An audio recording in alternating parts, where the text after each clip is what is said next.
Bismillahirrahmanirrahim. Assalamu alaikum. Welcome back to video lecture series for course number 301 Physical Geography. We are covering all our lectures from the book Geosystems by Robert Christopherson. So today we will start chapter number 7 and the name of that chapter is Water and Atmospheric Moisture. पानी और हवा में मौजूद नमी. So when we talk about the water on earth के दुनिया में पानी का क्या proportion है, तो we see that the earth has more water, more than anything else, and it is the most abundant substance on the earth. सबसे ज़्यादा दुनिया में पानी है और ओवरऑल भी देखा जाए तो दुनिया अर्थ की सरफेस पर ज़्यादा हमारे पास यानी 3/4 ओशन है और 1/4 वाटर है, सॉरी लैंड सरफेस है. तो उसके अकॉर्डिंग भी अर्थ को दो हेमिस्फीयर में डिवाइड किया जाता है. एक हेमिस्फीयर जो ज़मीन से मिलके बने और दूसरा हेमिस्फीयर जो कि पानी से मिलके बने. So according to that we have two hemispheres, the ocean hemisphere and the land hemisphere. ज़मीन का वो हिस्सा जहाँ पे पानी है और ज़मीन का वो हिस्सा जहाँ पे ज़मीन है या खुश्की है. हेमीस्फीयर जनरली मीन्स एक स्फीयर का आधा पीस बिल्कुल बराबर साइज़ के, लेकिन ओशियानिक हेमिस्फीयर और लैंड हेमिस्फीयर बराबर साइज़ के नहीं है, बल्कि oceanic hemisphere is bigger than the land hemisphere.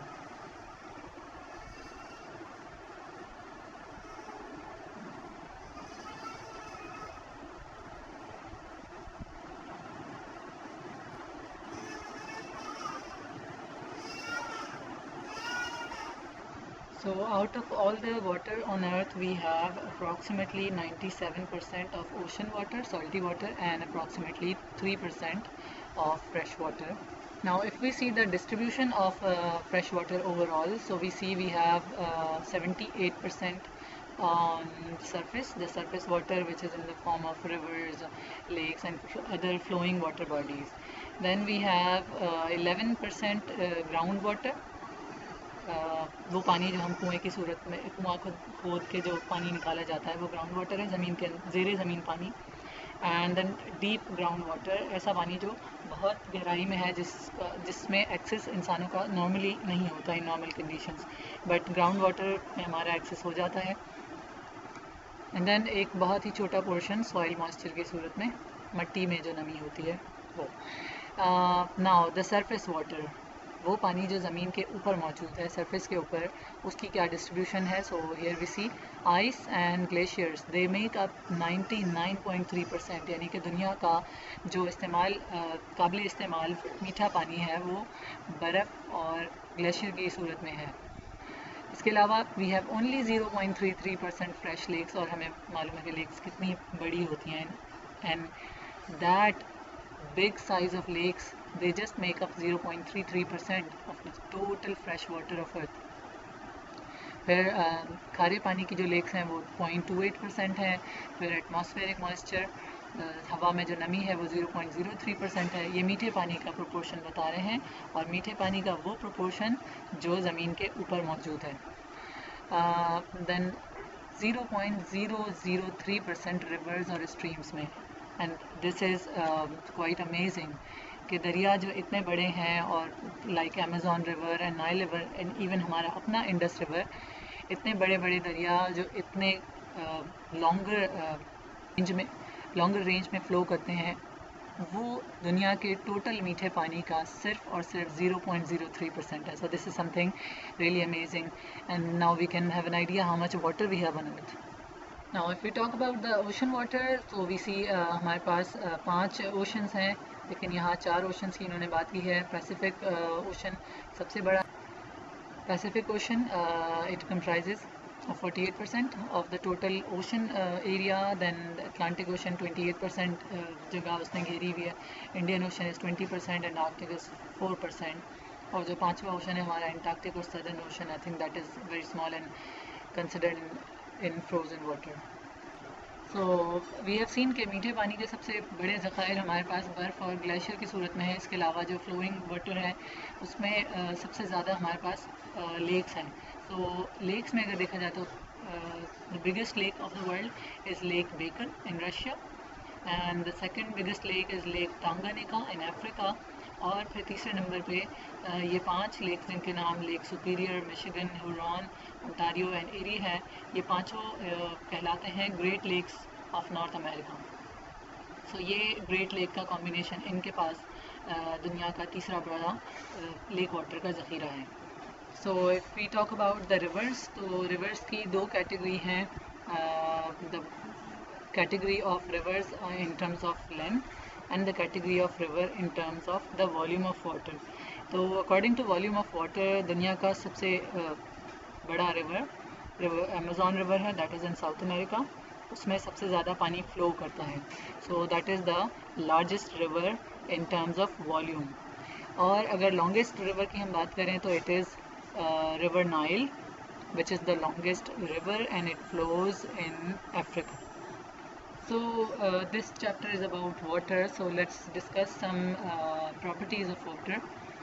Water H2O, इसका chemical formula है one atom of oxygen and 2 atoms of hydrogen make up pure water. तो pure water की जो property है वो that is colorless, कोई रंग नहीं होता, odorless, कोई खुशबू नहीं होती है, and tasteless, उसका कोई जायका नहीं होता है, and it is called as the universal solvent. और नेचर के अंदर प्योर वाटर बहुत ही कम अवेलेबल है बिकॉज ऑफ द इम्प्योरिटीज़, या जहाँ पे पानी मौजूद होता है वहाँ पे ज़मीन के मिनरल्स उस पानी में शामिल हो जाते हैं। तो इवन अगर हम फ्रेश वाटर की भी बात करें तो उसमें भी प्योर H2O नहीं होता है, बल्कि उसमें मिनरल कंटेंट, फ्लोरीन वगैरह शामिल होते हैं। Water is one of the most amazing things we have on earth surface, और इसकी कुछ प्रॉपर्टीज़ हैं जो किसी और दूसरी चीज़ों से मैच नहीं करती। So those are the unique properties of water. So first unique property of water is the 3 states in which it exists.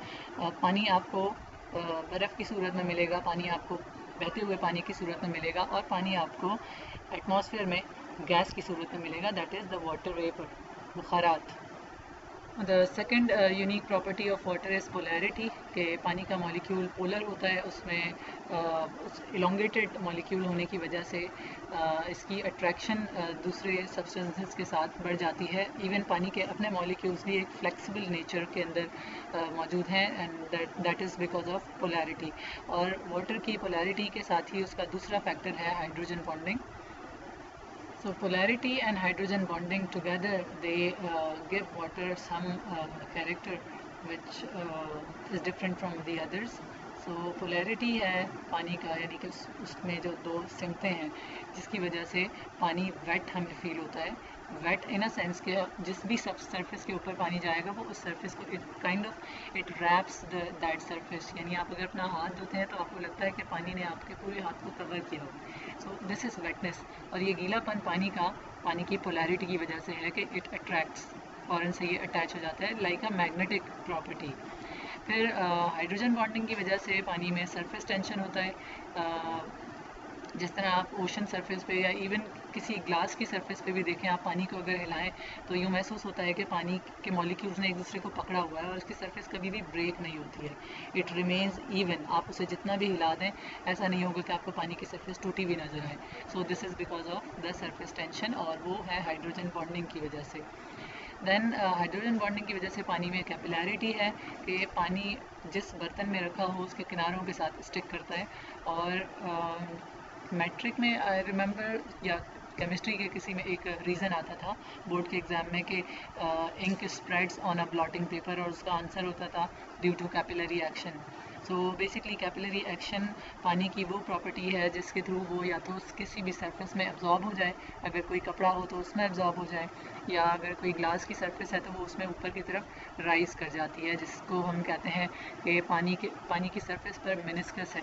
In the test tube जो साइंस के स्टूडेंट्स हैं, इवन हर किसी ने क्लास 9 में प्रैक्टिकल में देखा होगा कि टेस्ट ट्यूब के अंदर अपर मेनिस्कस और लोअर मेनिस्कस देखा जाता है. So that climbing of water on the surface of the vessel on which it is kept, that climbing property is called as the capillary action.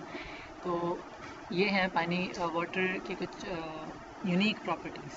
And water has heat properties in a sense कि water can absorb heat, water can release heat. और जब वो heat absorb करता है तो वो अपना face change करता है, और जब वो हीट रिलीज़ करता है तब भी वो अपना फेस चेंज करता है, from solid to liquid, liquid to gas, और gas to liquid, liquid to solid.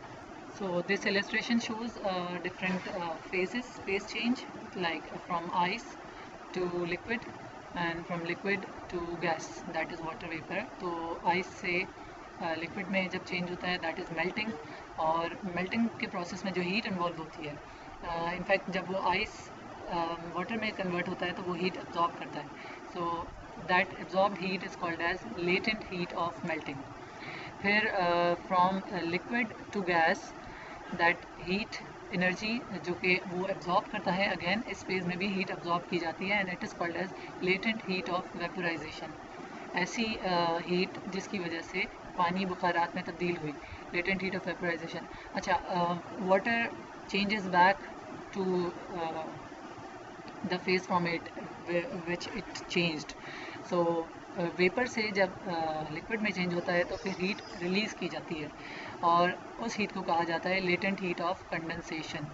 Change of gas into liquid, condensation, और लेटेंट हीट ऑफ कंडेंसेशन, इसको हमेशा रिलीज़ किया जाता है. Now from liquid to solid, from water to ice, उसमें भी heat release होती है, and the process is called as freezing, और उस हीट का नाम है लेटेंट हीट ऑफ फ्रीजिंग.